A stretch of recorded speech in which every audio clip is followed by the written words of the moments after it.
რუბრიკაში აფხაზეთის მომავალი გაგაცნობთ ნიჭიერ ახალგაზრდას, თავისუფალი უნივერსიტეტის პირველ კურსელ ზაურ მეშველიანს.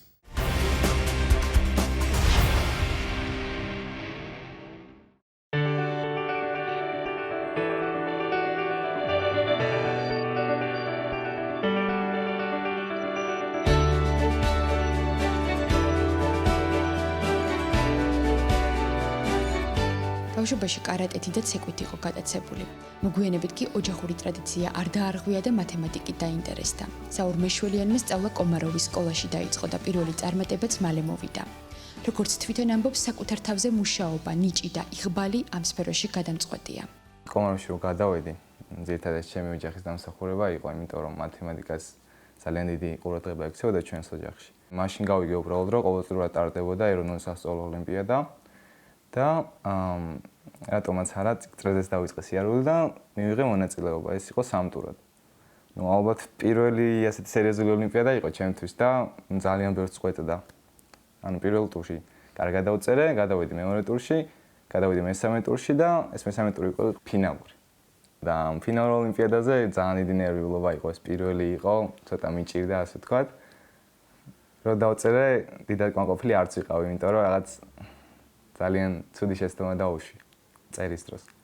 თუმცა გავედი მესამე ადგილზე და ეს იყო ალბათ ყველაზე დიდი რამ, რამაც ასე ვთქვათ, მოახდინა გავლენა ჩემ შემდეგ გადაწყვეტილებაზე, რომ გამოსულიყავი ან მათემატიკოსი და ეხლა უკვე შეიძლება ინფორმატიკოსი, ანუ გადაწყვეტილება ამ შორის უნდა მივიღო. დარშემისწეული წარმატება იყო კიდევ ერთი ფაქტორი.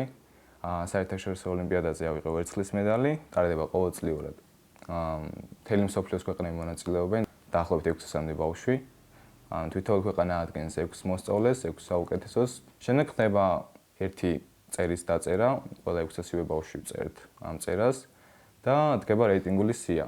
შესაბამისად, ამ რეიტინგული სიით შემდეგ ადგენენ რამდენ ბავშვს აქვს ოქრო, ვერცხლი, ბრინჯაო. ეს საერთაშორისო ოლიმპიადაზე მედლის აღება ძალიან დიდი წარმატებაა. და ვერცხლის медаლი, პირველი медаლი იყო საერთაშორისო ოლიმპიადაზე და ვერცხლის медаლი მდენად დიდი მიღწევა იყო ჩემთვის, ალბათ ძალიან გამიმართლა. 2015 წელი მნიშვნელოვანი აღმოჩნდა. წელს ზაური პირველი კურსის სტუდენტია და მომავალი პროფესიაც უკვე არჩეულია. კომპიუტერული მეცნიერებები და მათემატიკა. რაც შეეხება საყვარელ მიმართულებას, ყველაზე მეტად გეომეტრია უყვარს. ეს იმიტომ, რომ ვიზუალიზაცია და შესაბამისი სპეციფიკა მისთვის სასიამოვნო პროცესია. ჩემი საყვარელი ყოველთვის გეომეტრია იყო. იმიტომ რომ ასე ვთქვათ, ბავშვობაშიც მიყვარდა ხატვა, თუმცა ვატყოდი, რომ კარგად არ გამომდიოდა, მაინც ცდილობდი ხოლმე დამეხატა რამე, ბაღიდან მოყოლებული. და გეომეტრიაში მიყვარს რამეზე რომ ვფიქრობ, როცა მაგის ვიზუალიზაციას ვაკეთებ, ანუ ფურცელზე კარგად ჩანს. გეომეტრიაში საჭიროა კარგი ნახაზის აგება და მასზე მუშაობა. ხელით შეეცვია შემდეგ და ნახაზებიც უფრო აკურატული და ლამაზი გამომდიოდა და შეიძლება ლამაზ ნახაზებს მე მივეჩვია ასე ვთქვათ და ვცდილობდი მეტი მემუშაო გეომეტრიაში. ჩემი ერთ-ერთი ძლიერი მხარე აქ იყო.